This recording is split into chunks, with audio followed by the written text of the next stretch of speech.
Hello friends, नमस्कार। आप सभी को नमस्कार, सभी का वेलकम इस क्लास में। You all are welcome to this class.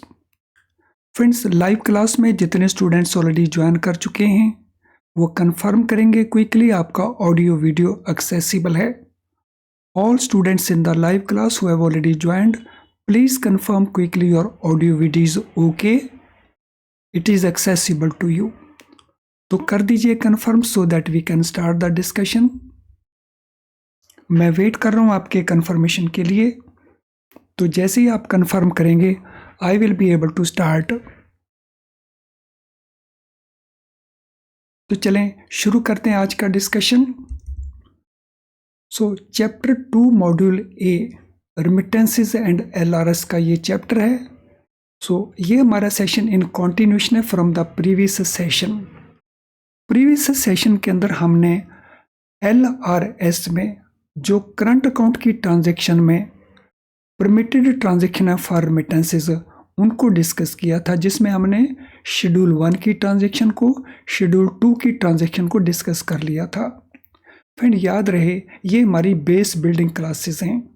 In classes में पहले हम कॉन्सेप्ट को डिस्कस करते हैं, उसके बाद हम उससे रिलेटेड क्वेश्चंस को डिस्कस करते हैं, जिससे आप अच्छे से कॉन्सेप्ट को अंडरस्टैंड कर जाएं और फिर पेपर में कोई भी क्वेश्चन पूछा जाए उसका आसानी से आप आंसर कर सके। तो चलिए कंटिन्यू करते हैं इस डिस्कशन को फ्रॉम द प्रीवियस सेशन। तो रेमिटेंसेस अंडर एलआरएस, तो इन रेमिटेंसेस में हमने डिस्कस कर लिया थी शेड्यूल 1 की ट्रांजैक्शन को और शेड्यूल 2 की ट्रांजैक्शंस को। अब हम डिस्कस कर रहे हैं शेड्यूल 3 की ट्रांजैक्शंस को। शेड्यूल 3 की वो ट्रांजैक्शंस हैं जिनको reserve bank of India permit करता है। तो शेड्यूल 2 वो हैं जिसको गवर्नमेंट परमिट करती है, शेड्यूल 1 वो है जिसमें परमिटेड ही नहीं, शेड्यूल 3 हैं जिनको reserve bank of India permit करता है। रिजर्व बैंक ऑफ इंडिया ये रेमिटेंसेस अपने लेवल के ऊपर परमिट नहीं करता, रादर उसने डेलीगेट कर रखी हैं powers to the authorised dealers. ये कौन कौन सी ट्रांजैक्शन है जो करंट अकाउंट में फॉल करते हैं under schedule 3। Private visit to any country, किसी भी कंट्री को अगर हमने विजिट करना है प्राइवेटली, लेकिन जिसमें नेपाल भूटान नहीं होना चाहिए, क्योंकि नेपाल भूटान के लिए हम फॉरेन एक्सचेंज को, फॉरेन करेंसी को यूज़ नहीं कर सकते। तो यहाँ पे हम इंडियन करेंसी को यूज़ करते हैं। बाकी किसी भी कंट्री में प्राइवेटली हमने विजिट करना हो तो रेमिटेंस किया जा सकता है। गिफ्ट और डोनेशन, हमने गिफ्ट देना हो किसी को, मनी डोनेट करना हो, तो that is also part of schedule 3 transactions. Going abroad for employment, अगर जॉब के लिए हमने कंट्री के बाहर जाना है तो उसके जो एक्सपेंसेस रिलेटेड होंगे तो उसके लिए रेमिटेंस परमिटेड है। इमिग्रेशन, तो अगर हमने कंट्री के बाहर परमानेंटली जाके सेटल होना है तो we are given residence in some other country, तो रेजिडेंसी के लिए अगर हमने इमिग्रेशन करना है तो for that also this remittance can be made.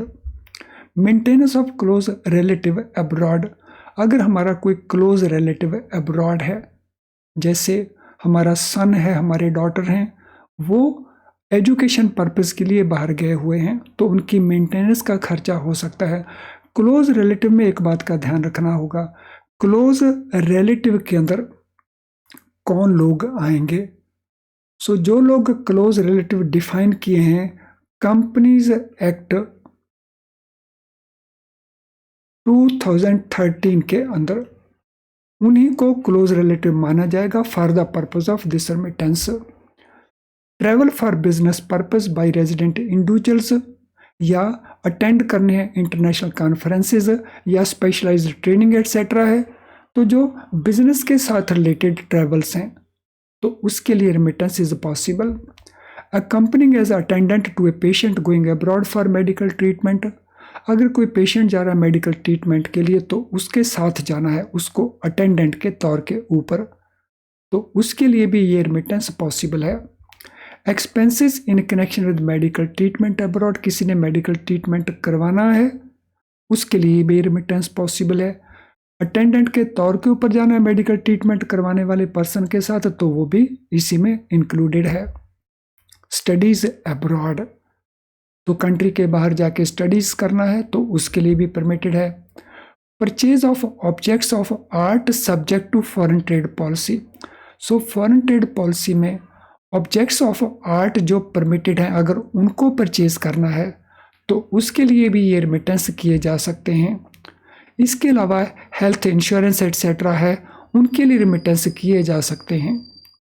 तो ये सारी की सारी शेड्यूल 3 की ट्रांजैक्शंस हैं जिनके लिए रिमिटेंसेस पॉसिबल हैं या अपने साथ फॉरेन करेंसी लेके जाना पॉसिबल है। फ्रेंड्स, इससे पहले कि हम अगले पार्ट को कवर करें, तो this is important information for you. If live class enough to pass the exam, friends no, live class को हम एनफ नहीं मानते, बिकॉज लाइव क्लास के अंदर हम सभी टॉपिक्स को डिस्कस नहीं कर पाते हैं। उसके लिए आपको फुल प्रेपरेशन करना होगा, लेकिन लाइव क्लास बहुत यूजफुल है आपके स्कोर को इम्प्रूव करने के लिए। और अगर आपने पास होना है तो फिर फुल प्रेपरेशन करें, पूरे सिलेबस को कवर करें। पूरे सिलेबस को कवर करने के लिए अगर आप IIBF बुक्स को यूज़ कर रहे हैं तो उनमें आपको कुछ इश्यूज हो सकते हैं। For example, these are difficult to understand, इसीलिए आप उसको बार बार करते हैं फिर भूल जाते हैं। एज ए रिज़ल्ट आपको बहुत सारा टाइम स्पेंड करना पड़ता है और टाइम ऑलरेडी आपके पास बहुत कम अवेलेबल होता है स्टडीज़ पर्पज़ के लिए। इसमें प्रैक्टिस क्वेश्चन आपको बहुत थोड़े मिलेंगे, यानी प्रॉपर प्रैक्टिस आपकी नहीं हो सकती। और केस स्टडीज CIB के लिए इम्पॉर्टेंट है। केस स्टडीज तो आप बिल्कुल ही नहीं मिलेंगी इन बुक्स के अंदर, आपको अगर मिलेंगी तो बहुत कहीं कहीं मिलेंगी आपको केस स्टडीज। अब इसका सॉल्यूशन क्या है? अब इन डिफिकल्टीज के चलते आप पूरे सिलेबस को कवर नहीं कर पाते, प्रॉपर मार्क्स नहीं ले पाते, जिसके कारण आपको बार बार पेपर में अपीयर होना पड़ता है। तो इसके लिए आप यूज़ कर सकते हैं हमारे best quality very low priced video lessons. इन वीडियो लाइसेंस की प्राइस को बहुत कम रखा गया, लेकिन क्वालिटी को हमने किसी प्रकार से कॉम्प्रोमाइज़ नहीं किया हुआ। तो इन वीडियो लेसन में जब हम कॉन्सेप्ट को एक्सप्लेन करते हैं तो सिंपल करके एक्सप्लेन करते हैं, जिसको आप बहुत इजीली समझ जाते हैं और बहुत क्विकली समझ जाते हैं, जिसके आपके ये दोनों इश्यूज सॉल्व हो जाते हैं। हमारे जो क्वेश्चन बैंक है जिसमें आपको बहुत सारे मल्टी चॉइस क्वेश्चंस मिल जाते हैं, तो आपके इस इशू को सॉल्व कर देते हैं। हमारे केस स्टडी का जो पैकेज है उसमें आपको बहुत सारी केस स्टडीज़ मिल जाती हैं विद सॉल्यूशंस, तो आपकी ये भी प्रॉब्लम सॉल्व हो जाती है। अगर इतना कुछ इतना अच्छा अवेलेबल है then why not to use it. तो ये अवेलेबल है हमारी ऐप के अंदर या अवेलेबल है हमारी वेबसाइट के थ्रू। तो इस सेशन के तुरंत बाद हमारी वेबसाइट को लॉगिन कर लें, उसके कोर्सेज पेज में चले जाएं और वहाँ पे देखें आपके पास क्या क्या अवेलेबल है। तो ये सब कुछ अवेलेबल है, वो भी बहुत लो प्राइस के ऊपर, और उसको यूज़ करें। तो फ्रेंड्स, अब हम बात करेंगे ऑपरेशनल गाइडलाइंस ऑन LRS। तो 3 टाइप की ट्रांजैक्शंस हमने देखी। अब ऑपरेशनल गाइडलाइंस क्या क्या है लिबरलाइज रेमिटेंस स्कीम के ऊपर। तो पहले हम बात करते हैं जनरल गाइडलाइंस की। Pan is mandatory under the scheme irrespective of the amount of remittance. अगर आपसे ये क्वेश्चन पूछा जाए कि LRS में रेमिटेंस करने के लिए आपको पैन कितने अमाउंट तक चाहिए या कितने अमाउंट से ऊपर चाहिए, तो हमारा आंसर होना चाहिए for all remittances irrespective of amount of remittance. Remit funds abroad for permissible current account transactions जो शेड्यूल 3 है, और परमिसिबल कैपिटल अकाउंट ट्रांजैक्शन और कॉम्बिनेशन ऑफ बोथ। तो ये रिमिटेंस हम किस टाइप की ट्रांजैक्शन के लिए कर सकते हैं? ये करंट अकाउंट की जो ट्रांजैक्शन है उनके लिए पॉसिबल हैं, और उसके अलावा कैपिटल अकाउंट की ट्रांजैक्शन जो परमिटेड हैं तो उनके लिए भी है, या ये दोनों का कॉम्बिनेशन भी हो सकता है। AD banks to frame appropriate guidelines for customer interface to ensure ease of transaction with ambit of regulatory provisions।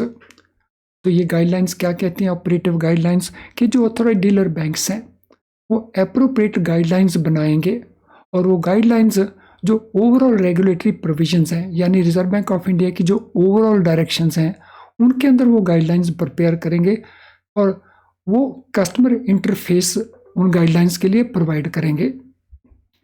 Customer to designate a particular branch of bank through which all remittance under LRS to be made, especially with regard to capital account transactions. तो जो capital account की transactions हैं उनके लिए customers को क्या करना होगा? कस्टमर किसी भी ऑथोराइज डीलर बैंक की एक पर्टिकुलर ब्रांच को डेजिग्नेट करेंगे, यानी जितनी भी कैपिटल अकाउंट की ट्रांजैक्शंस होंगी वो एक पर्टिकुलर बैंक के एक पर्टिकुलर ब्रांच के थ्रू करनी होगी कस्टमर्स को. Transaction freely allowed up to an overall limit of $250,000 per financial year for any permissible current or capital account transaction or combination of both. बहुत बार क्वेश्चन पूछा जाएगा आपसे कि LRS का ओवरऑल लिमिट कितना है. तो ये ओवरऑल लिमिट है $250,000 का पर फाइनेंशियल ईयर पर पर्सन. तो ये पर पर्सन लिमिट है. पर पर्सन में माइनर को भी पर्सन माना जाएगा. और ये कैपिटल अकाउंट के लिए भी, करंट अकाउंट के लिए या दोनों के कॉम्बिनेशन के लिए भेजी जा सकती हैं.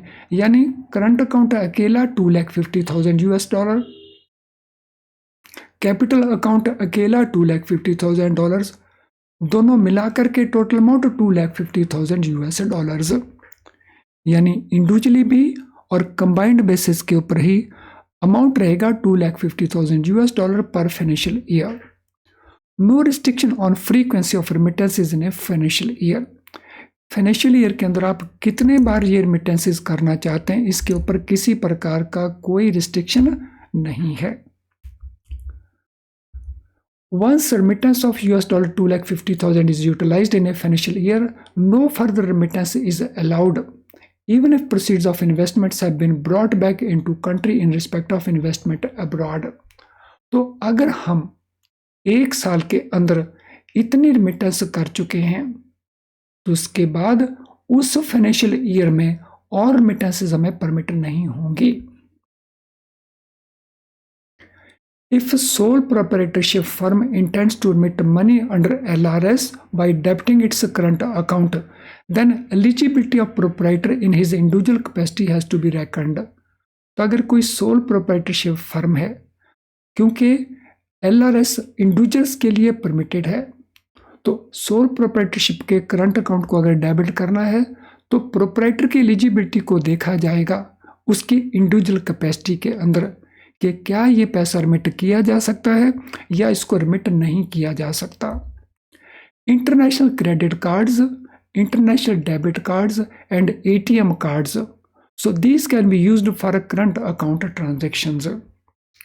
सो इंटरनेशनल क्रेडिट कार्ड हो, इंटरनेशनल डेबिट कार्ड हो या ATM कार्ड हो, उसको भी रिमिटेंस के लिए यूज़ किया जा सकता है, लेकिन केवल करंट अकाउंट ट्रांजैक्शंस के लिए, not for capital account transactions.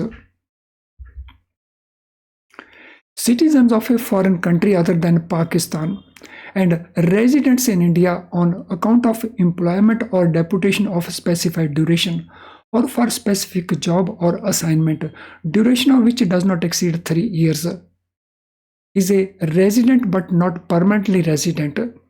तो अगर कोई फॉरेन सिटीजन है, पाकिस्तान के सिटीजन को छोड़ करके, और या कोई इंडियन रेजिडेंट है, वो एम्प्लॉयमेंट में है या डेपुटेशन पे है स्पेसिफाइड ड्यूरेशन के लिए, स्पेसिफिक जॉब असाइनमेंट के ऊपर, तो जिसका ड्यूरेशन 3 साल से ऊपर नहीं होता है, तो उसको हम क्या मानेंगे? Resident but not permanent resident.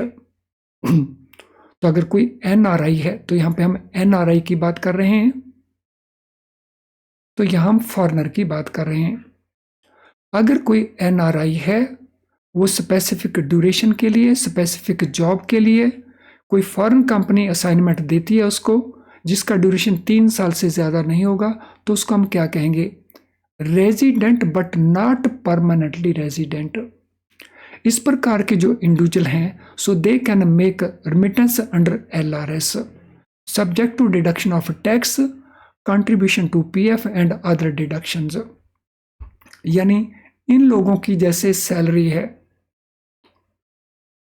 उस सैलरी को रिमिट किया जा सकता है एलआरएस के अंतर्गत, लेकिन पहले टैक्सेस का डिडक्शन होगा।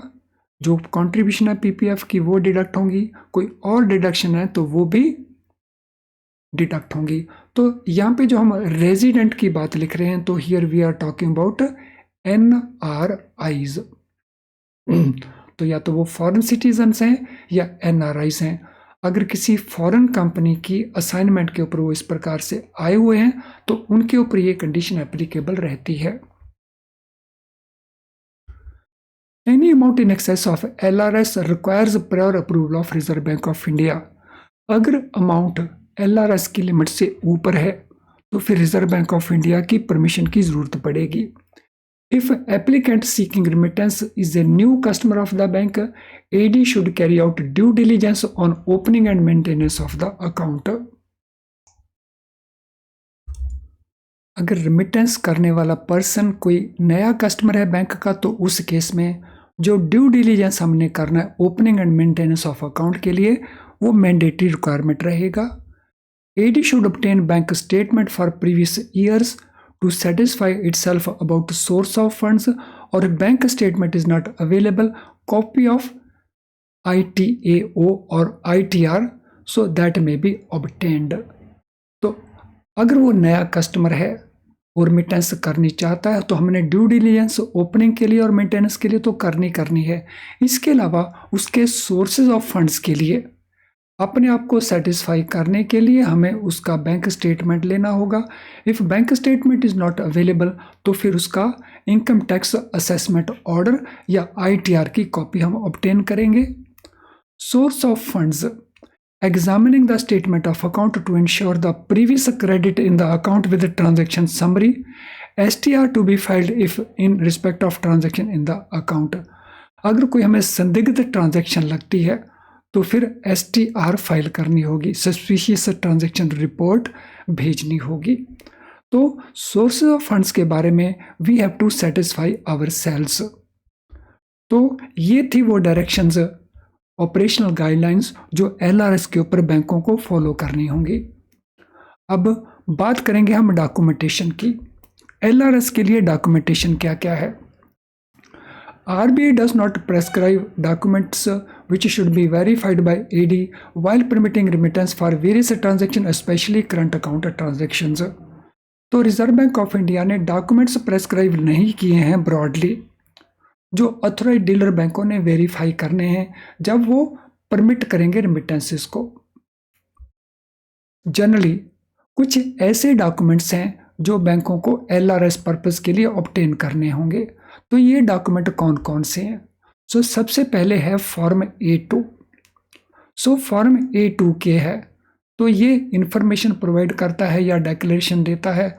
ऑनलाइन सबमिशन इसका हो सकता है फॉर्म A2 का। तो फॉर्म A2 के अंदर कस्टमर रिक्वेस्ट करेगा, रिमिटेंस की डिटेल्स देगा, सोर्सेज की डिटेल देगा और भी कई प्रकार की डिक्लेरेशन है जो कस्टमर ने करनी है। तो form A2 basic application form है which has to be obtained while making remittances in LRS and this is to be obtained in all cases irrespective of amount। अगर क्वेश्चन पूछा जाए एप्लीकेशन फॉर्म कम declaration form कौन सा है, तो answer रहेगा form A2।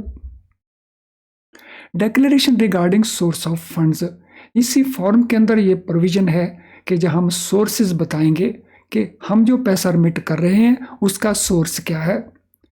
Pan irrespective of amount, तो ये बात ऑलरेडी हम कर चुके हैं कि कोई भी रिमिटेंस LRS के अंदर विदाउट पैन परमिटेड नहीं होगी।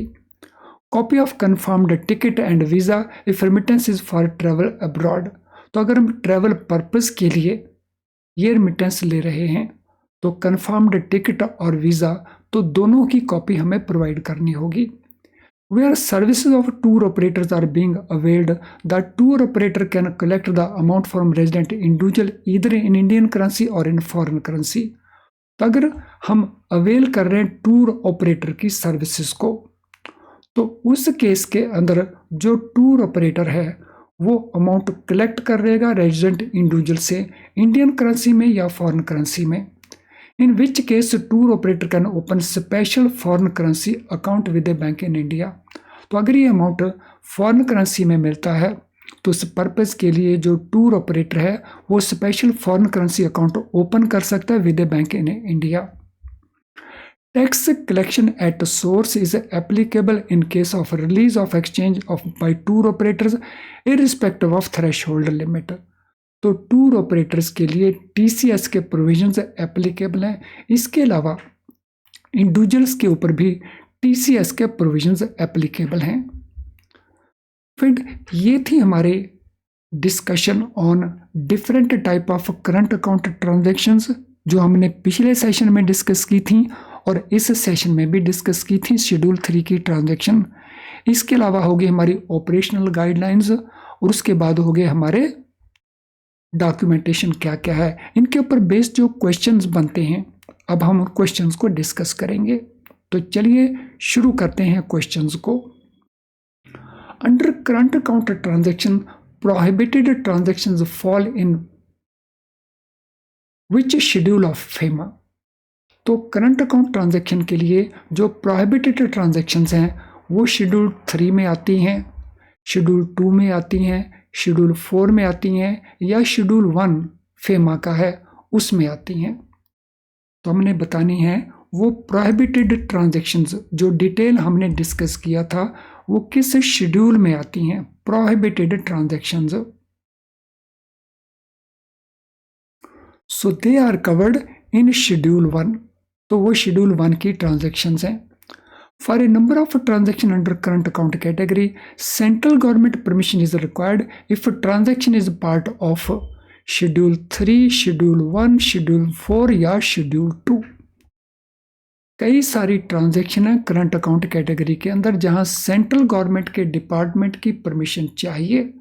तो वो ट्रांजैक्शन किस शेड्यूल का पार्ट है, तो ये ऑप्शन आंसर हमने प्रोवाइड करना है। सो शेड्यूल 3 का पार्ट है, शेड्यूल 1 का पार्ट है, शेड्यूल 4 का पार्ट है या शेड्यूल 2 का पार्ट है। तो it is part of schedule 2।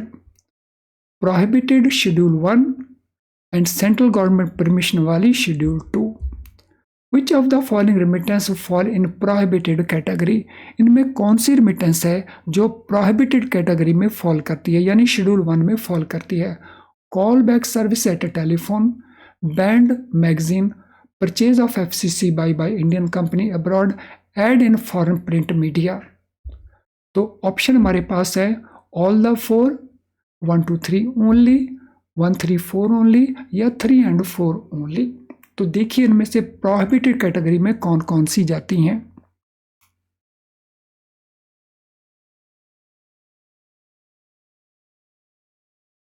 So which is part of prohibited category, कौन कौन सी प्रोहिबिटेड कैटेगरी का पार्ट है। तो इनमें नंबर 1 प्रोहिबिटेड कैटेगरी का पार्ट है बैंड मैगजीन, ये भी प्रोहिबिटेड है। FCBB सब्सक्राइब करना ये भी उसका पार्ट है। लेकिन ad in print media, foreign print media, ये शेड्यूल 2 की ट्रांजैक्शन है, ये प्रोहिबिटेड नहीं है, परमिशन चाहिए इसके लिए। तो हमारा ऑप्शन आंसर बन जाएगा B. Remittance permissible subject to approval of respective government department fall in which schedule of foreign currency transaction according to FEMA। तो ये तो ऑलरेडी हमारा आंसर आ चुका है, ये शेड्यूल 2 हमारा है। तो जहां अप्रूवल चाहिए गवर्नमेंट डिपार्टमेंट की या मिनिस्ट्रीज की। Remittance of interest income on funds held in NR special rupee account falls in which schedule of foreign currency transaction। तो अगर हमने इंटरेस्ट इनकम को रिमिट करना है नॉन रेजिडेंट स्पेशल रुपी अकाउंट, तो वो किस ट्रांजैक्शन में फॉल करता है, किस शेड्यूल में फॉल करती है। Remittance of income on funds held in NR special accounts, schedule 3, schedule 1, schedule 4 या शेड्यूल 2, किस में वो फॉल करती हैं। Question number 17।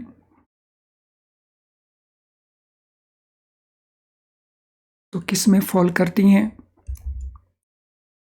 फ्रेंड्स, ये है हमारी prohibited transaction. Sorry, this falls, yes, ये हमारी प्रोहिबिटेड ट्रांजैक्शन है, इसीलिए ये शेड्यूल 1 के अंदर फॉल करती है। तो ये रिमिटेंस पॉसिबल नहीं है, प्रोहिबिटेड है, तो as a result it falls in schedule 1। Schedule 1 to FEMA relates to which category according to foreign currency transaction. जो शेड्यूल 1 है फेमा की, इनमें वो किसको रिलेट करती है? Remittance with government permission, remittance with RBI permission, none या prohibited remittances. तो उसी क्वेश्चन को अपोजिट एंगल से देखा गया है। तो कौन सा ऑप्शन हमारा बनता है आंसर? तो आंसर हमारा बनता है प्रोहिबिटेड रिमिटेंसेज कैटेगरी, यानी ऑप्शन डी हमारा आंसर बनता है।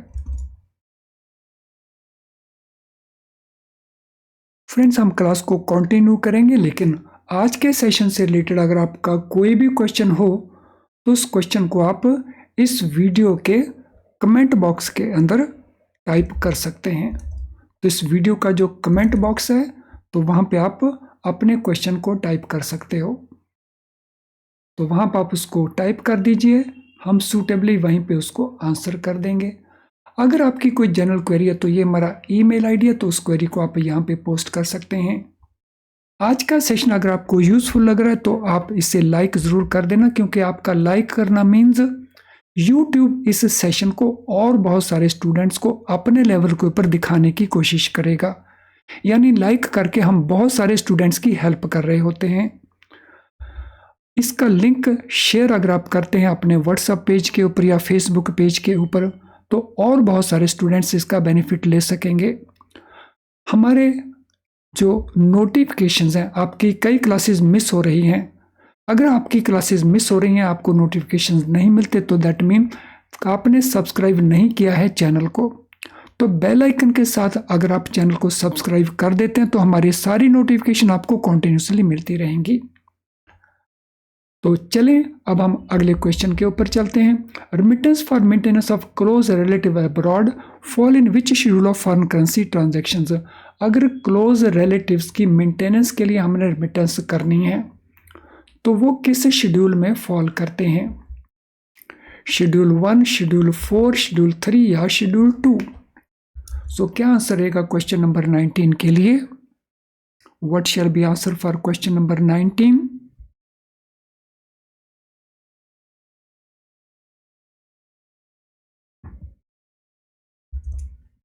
तो question 19 for close related remittance, ये हमारा शेड्यूल 3 है।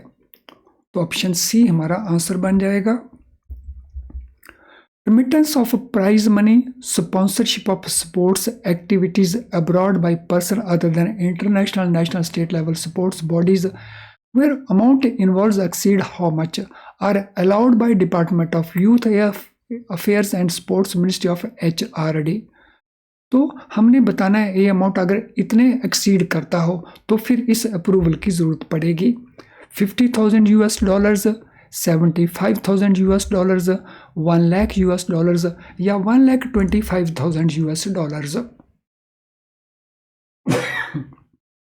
So what shall be answer for question number 20? So it is $1,00,000। $1,00,000 से ऊपर अगर वो अमाउंट है तो फिर मिनिस्ट्री ऑफ HRD में इस डिपार्टमेंट की परमिशन की जरूरत पड़ेगी। Remittance towards freight of vessel chartered by public sector undertakings falls under which schedule? तो अगर पब्लिक सेक्टर अंडरटेकिंग ने वेसल को चार्टर किया है तो उसका जो फ्रेट है उसकी रिमिटेंस के लिए ये परमिशन जो गवर्नमेंट देगी वो किस शेड्यूल में फॉल करती है? शेड्यूल 2, शेड्यूल 4, शेड्यूल 1 या शेड्यूल 3? तो किस शेड्यूल में वो फॉल करती है? So it falls in schedule 2। वो शेड्यूल 2 का पार्ट है जिसमें गवर्नमेंट की परमिशन की जरूरत है। For remitting for which of the following transaction?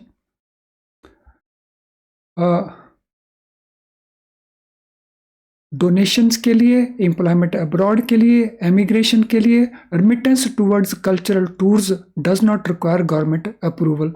तो इनमें से कौन सी वो ट्रांजैक्शन है जिसमें गवर्नमेंट अप्रूवल की जरूरत नहीं पड़ती है? तो हमारे ऑप्शंस हैं 1 2 3 4 ऑल, 1 2 3 ओनली या 1 3 4 ओनली या 2 3 4 ओनली।